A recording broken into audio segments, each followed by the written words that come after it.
조금 철학적인 듯한 질문으로 시작을 하겠습니다. 생각하면서 여러분 마음속으로 답변해 보시기 바랍니다.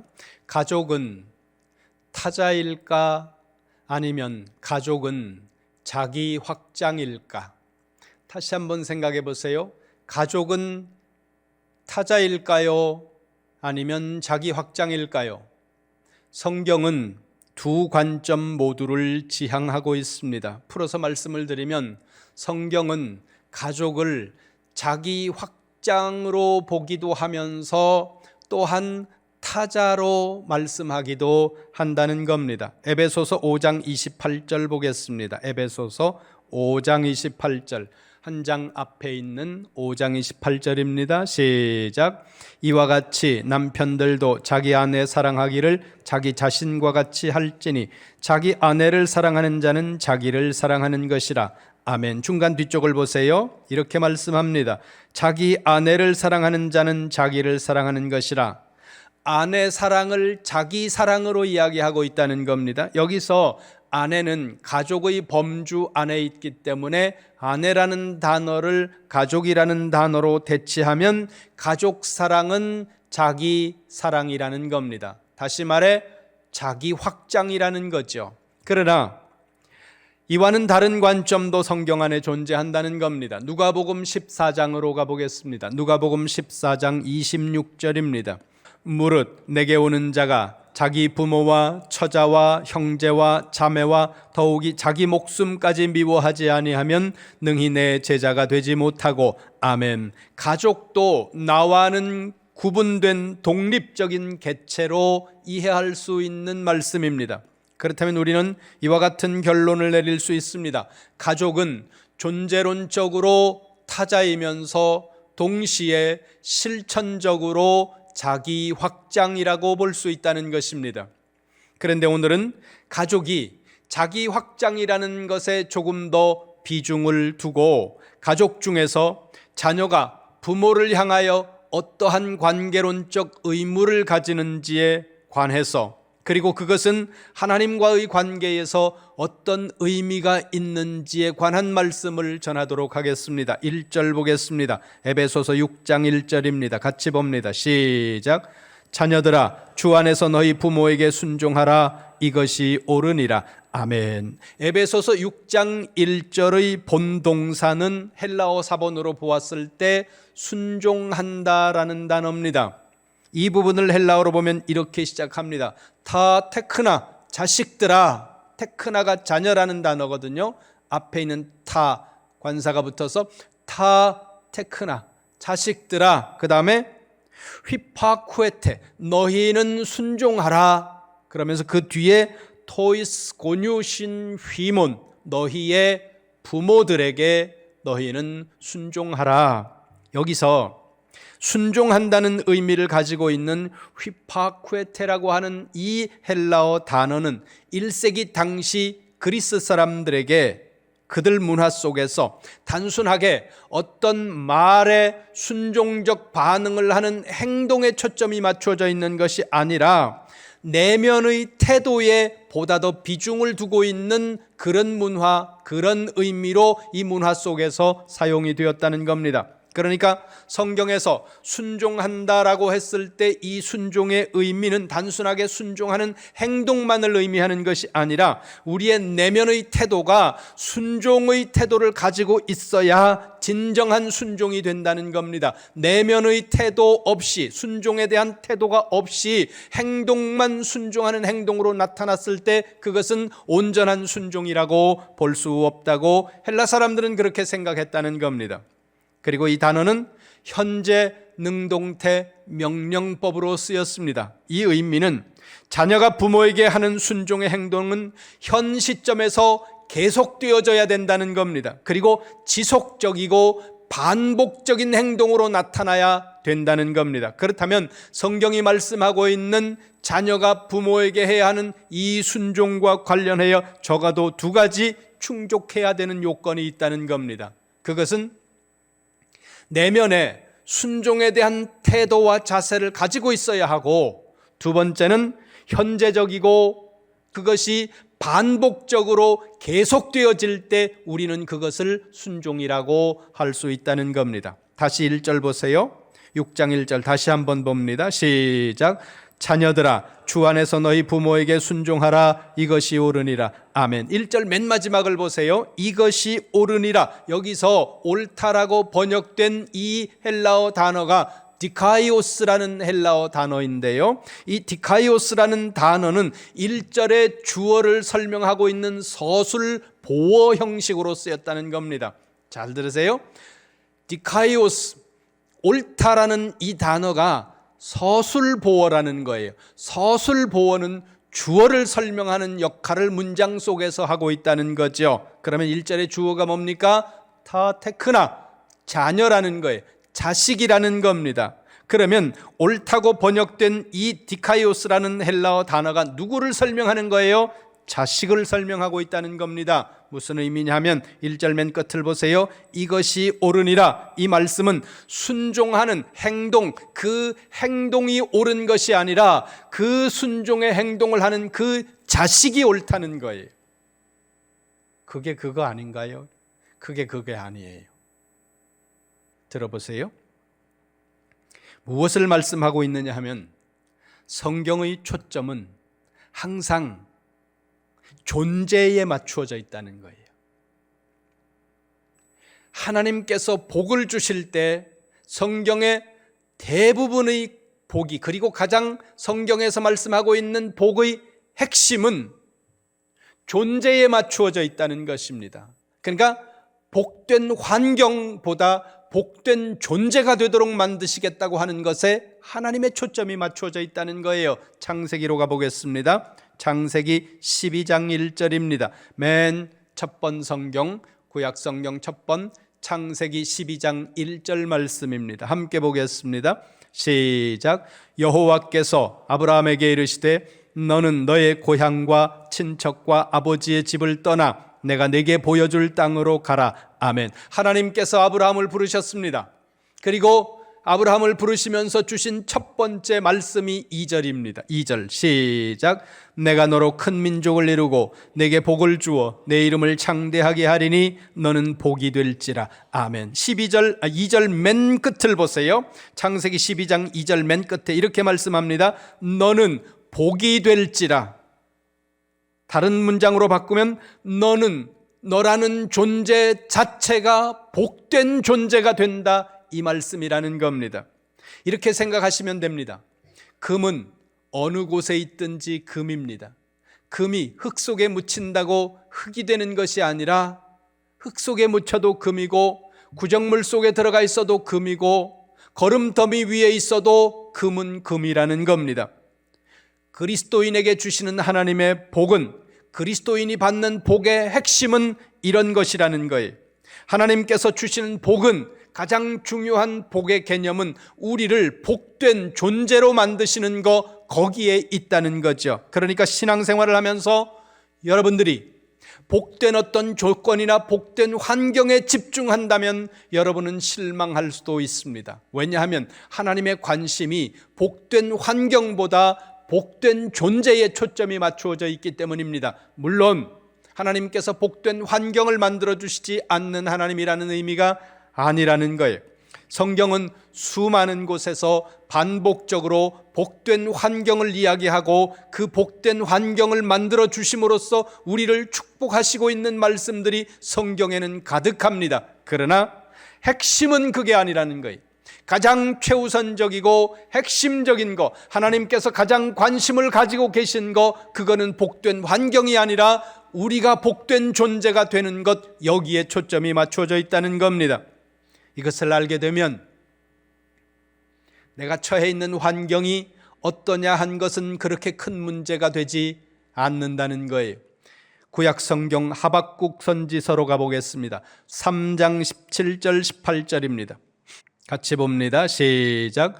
비록 무화과 나무가 무성하지 못하며 포도나무에 열매가 없으며 감람나무에 소출이 없으며 밭에 먹을 것이 없으며 우리의 양이 없으며 외양간에 소가 없을지라도 나는 여호와로 말미암아 즐거워하며 나의 구원의 하나님으로 말미암아 기뻐하리로다. 아멘. 없다는 이야기를 계속 반복하고 있습니다. 뭐예요? Nothing. 아무것도 없다는 거예요. 오늘 우리식으로 말하면 통장은 비었고 빚만 잔뜩 있고 하는 일마다 실패하고 모든 일들이 망하는 이런 상황입니다. 지금 이 하박국이 바라보고 있는 상황이 어떤 상황이냐면 조국이 멸망하는 상황이에요. 그런 상황 속에 있는데 하박국이 이렇게 표현합니다. 나는 여호와로 말미암아 기뻐하리로다. 하나님께서 복된 환경을 우리에게 주실 수 있는 하나님이 아니라는 의미가 아니에요. 하나님이 우리에게 복된 환경을 주실 수 있는 하나님이지만 하나님의 최고의 관심은 우리가 복된 존재가 되는 것에 있다는 사실, 그것을 안 이 선지자 하박국은 다른 그 어떤 것들이 충족되지 않는다고 하더라도 나는 오직 하나님으로 말미암아 하나님 때문에 기뻐한다, 이렇게 고백하고 있다는 겁니다. 바울은 어떻습니까? 빌립보서로 갑니다. 빌립보서 4장 13절 보겠습니다. 빌립보서, 갈라디아서 뒤에 에베소서 뒤에 빌립보서 있습니다. 빌립보서 4장 13절 말씀, 아주 유명한 말씀입니다. 같이 보겠습니다. 시작. 내게 능력 주시는 자 안에서 내가 모든 것을 할 수 있느니라. 아멘. 이 말씀은 하나님이 나에게 능력을 주시면 내가 못할 일이 없다, 불가능이 없다, 이런 의미가 아닙니다. 이 말씀의 의미는 12절에 있습니다. 그 앞에 12절 보세요. 12절 시작. 나는 비천에 처할 줄도 알고 풍부에 처할 줄도 알아. 모든 일 곧 배부름과 배고픔과 풍부와 궁핍에도 처할 줄 아는 일체의 비결을 배웠노라. 아멘. 이거예요. 이게 13절 말씀의 의미입니다. 나는 배부르다고 교만하지 않고, 가진 것이 좀 많다고 교만하지 않고, 반대로 가난하다고 비굴하지 않고, 가난하다고 남의 것을 도적질하는 범죄에 빠지지 않고, 형편이 어렵다고 불평 불만을 입에 달고 살면서 불신앙적인 죄를 짓는 그런 엉망진창의 인생을 살아가지 않고, 모든 상황, 가난하든 부유하든 그 모든 상황에서 자족할 줄 아는, 감사할 줄 아는 일체의 비결을 배웠다. 하나님께서 나에게 은혜를 주시고 하나님께서 나에게 능력을 주시면 부자가 되어도 교만하지 않고, 가난한 자가 되어도 원망과 불평 속에서 살지 않고 감사하면서 살 수 있는 나는 그런 존재가 된다, 이 말씀을 하고 있다는 겁니다. 무슨 말씀이에요? 복된 존재라는 겁니다. 어떤 상황 속에서든 원망하고 불평하고 불신앙의 죄에 빠지지 않고 자족함으로 감사할 수 있는 존재, 복된 존재예요. 그렇다면 이제 1세기 당시 헬라 사람들은 이 디카이오스라는 단어, 우리는 옳다라고 번역을 해놨습니다.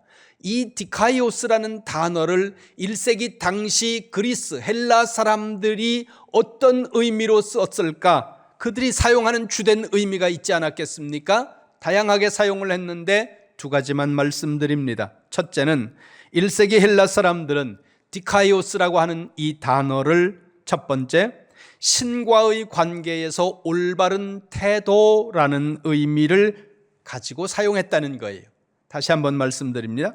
신과의 관계에서 올바른 태도를 가진다, 그런 의미가 내포되어져 있는 뜻으로 이 디카이오스를 사용했고, 두 번째는 공동체를 유지하는 기초로서의 의미를 가진다, 그런 뜻으로 이 단어를 1세기 사람들이, 헬라 사람들이 사용했다는 겁니다.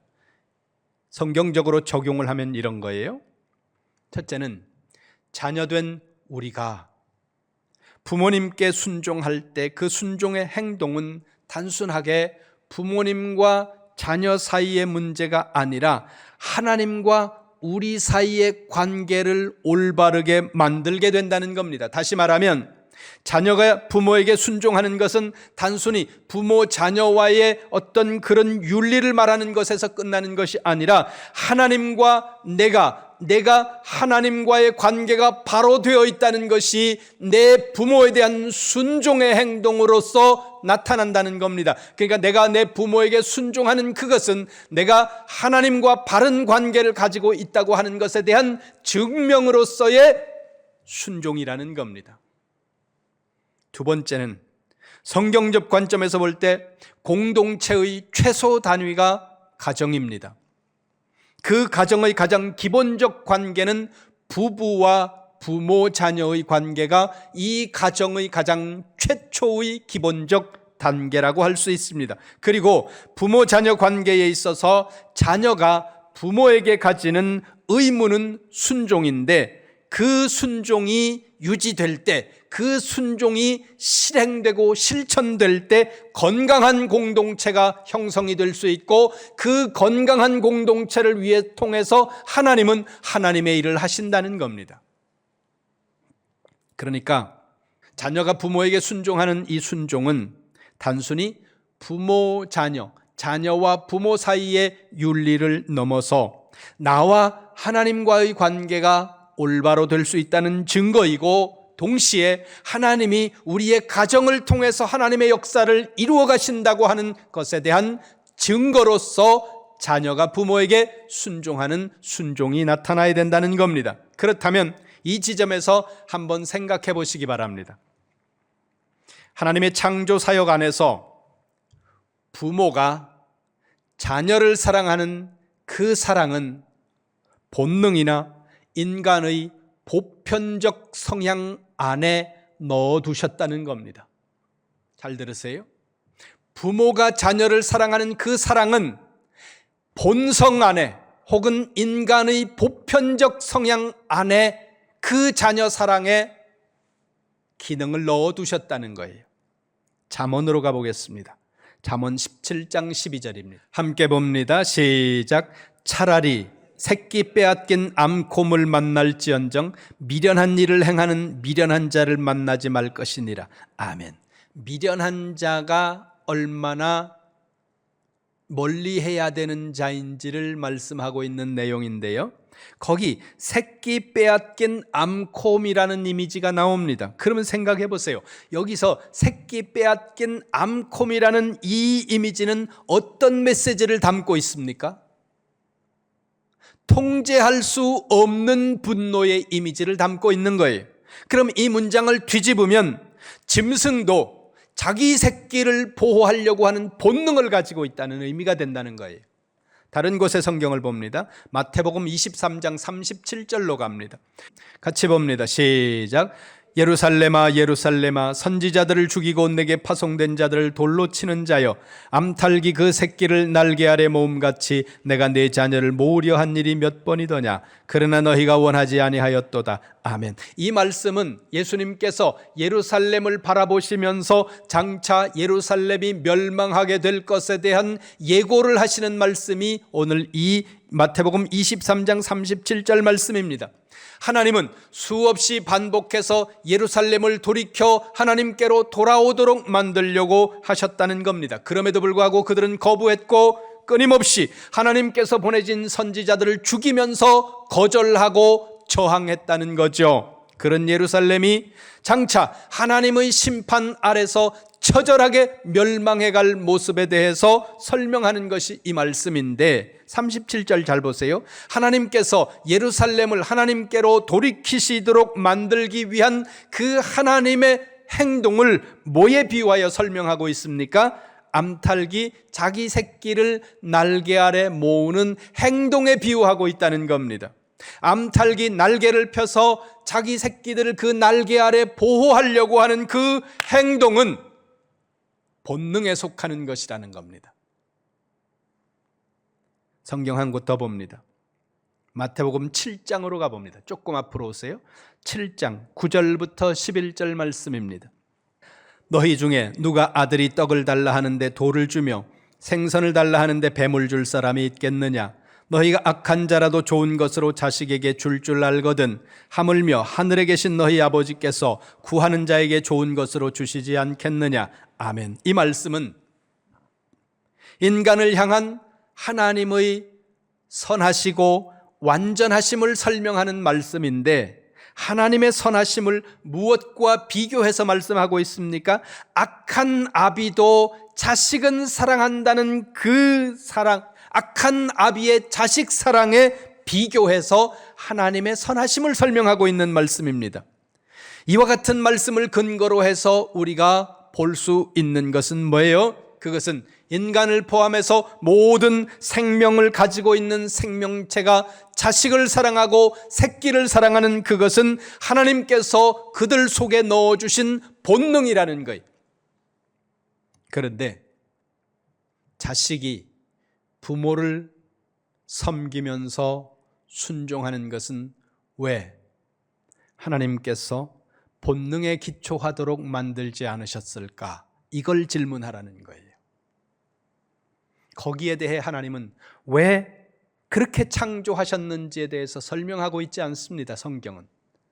하나님이 설명하고 있지 않다는 것은 하나님의 선언적 명제라는 거예요. 하나님이 그냥 선언하신 거예요. 왜? 질문이 필요 없습니다. 하나님의 주권으로 하나님이 선언하신 거예요. 다시 질문합니다. 왜 하나님은 자식이 부모를 공경하고 자식이 부모의 말씀에 순종하는 것을 본능에 귀속시키지 않았을까? 만일 본능에 귀속시켰더라면 모든 자녀가 부모를 순종하고 공경했을 것인데 왜 하나님은 이렇게 만들지 않으셨을까? 이 말씀은 부모에게 불순종하거나 불효하는 자식이 그 순종과 공경의 능력을 본성에 넣어 놓았더라면 모두가 다 순종하고 부모를 공경했을 것인데 본능 속에 넣어 놓지 않았기 때문에 불순종하고 불효하는 자녀들이 부지기수로 있다는 얘기입니다. 그럼에도 불구하고 하나님은 선언적으로 말씀하고 계신다는 거예요. 자녀는 부모에게 순종하라. 한국 보건사회연구원이나 여성가족부 등의 발표를 보면 부모를 학대하는 가해자로 자녀나 배우자나 며느리나 사위 등이 포함될 수 있다고 언급하지만 주 가해자가 특정 구성원이라는 통계는 가지고 있지 않습니다. 그런데 부모라는 단어를 노인이라는 단어로 바꾸면 달라진다는 거예요. 우리에게 아주 많은 통계가 있습니다. 보건복지부가 2023년도에 발표한 노인 학대 현황 보고서가 나와 있는데 이 보고서에 의하면 전체 학대 행위자, 노인 학대 행위자 7,900명 중에서 배우자가 2,830명으로 35.8%에 해당한다는 거예요. 함께 노인된 배우자가 상대방을 학대한다는 거예요. 잘 기억하세요. 원수는 가까이에 있습니다. 그런데요, 아들이 2,080명으로 26.3%를 차지해요. 아들 4명 중에 1명이 자기를 낳은 부모를 학대하고 있는 것이 2023년도 현재 통계라는 거예요. 올해 통계와 작년 통계는 발표되지 않았습니다. 좀 더 구체적으로 보면 남성 가해자가 68.9%라는 거예요. 70%. 남자들 조심하세요. 여성 가해자가, 그러면 여성은 가해를 안 하냐? 여성 가해자가 31%라는 거예요. 여성도 3명 중 1명이 남편을 학대하고 있다는 거예요. 70세 이상 나이가 들고 힘이 빠지면 안 그러겠지. 70세 이상 가해자가 32.5%예요. 나이가 들어도 학대한다는 거예요. 이 자료에 근거하면 우리 사회에서 노인을 학대하고 있는 학대 행위자 4명 중 1명이 아들이라는 거죠. 슬픈 얘기입니다. 자식이 부모를 학대합니다. 불면 날아갈까, 쥐면 터질까, 그렇게 조심조심 길렀는데, 그렇게 사랑하면서 길렀는데, 나는 천국이라고 생각하고 길렀는데 그 천국이라고 생각했던 자식이 늙은 부모에게 지옥을 선물하고 있습니다. 그러면 이렇게 부모를 학대하고 부모에게 불순종하는 자녀에게 하나님은 어떻게 대하시느냐? 잠언 다시 보세요. 잠언 30장입니다. 불순종하는 자녀를 향해 하나님이 이렇게 말씀한다는 거예요. 잠언 30장 17절 말씀 같이 봅니다. 시작. 아비를 조롱하며 어미 순종하기를 싫어하는 자의 눈은 골짜기의 까마귀에게 쪼이고 독수리 새끼에게 먹히리라. 아멘. 히브리 사람들에게 까마귀와 독수리는 시체를 먹는 부정한 새에 속합니다. 부모를 함부로 대하고 부모에게 불순종하는 자식은 그 인생의 끝이 비참하게 될 것이라고 하나님이 약속하고 있다는 거예요. 인생의 끝이 비참하게 될 것이라고 말하는 것이 불순종하고 불효하는 자식만은 아닙니다. 다양한 인간 군상들이 있는데 하나님은 부모에게 불순종하는 그 자녀의 인생의 마지막이 비참하게 될 것이라고 말씀한다는 거죠. 다시 본래의 질문으로 돌아가시기 바랍니다. 왜 하나님은 자식이 부모를 공경하는 것을 본능 속에 넣어두지 않으셨을까? 부모가 자식을 사랑하는 것은 거의 본능적으로 하도록 그렇게 만드셨는데 자녀가 부모를 공경하는 일은 왜 본능 속에 넣어두지 않으셔서 이렇게 많은 자녀들이 불순종하면서 불효하는 인생을 살도록 두셨을까? 성경 통전적 관점에서 다양한 이유들을 발견할 수 있는데 오늘 이 시간엔 2가지 이유만 말씀드리겠습니다. 첫 번째 이유는 하나님께서 우리를 축복하기를 원하시기 때문이라는 거예요. 그래서 부모 공경을 본능 속에 인간의 본성 안에 두지 않으셨다는 것입니다. 오늘 본문 다시 보세요. 6장 2절입니다. 에베소서 6장 2절 말씀 함께 보겠습니다. 시작. 내 아버지와 어머니를 공경하라. 이것은 약속이 있는 첫 계명이니. 아멘. 여기서 약속이라는 단어를 축복이라는 단어로 바꿔도 됩니다. 그러면 보세요. 아버지와 어머니를 공경하라. 이것은 축복이 있는 첫 계명이라는 거예요. 부모에게 순종하는 자녀를 향해 하나님은 뭘 하시기를 원하시느냐? 축복하시기를 원하신다는 겁니다. 그러니까 아버지와 어머니를 공경하는 자에게는 축복이 예비되어 있다는 거예요.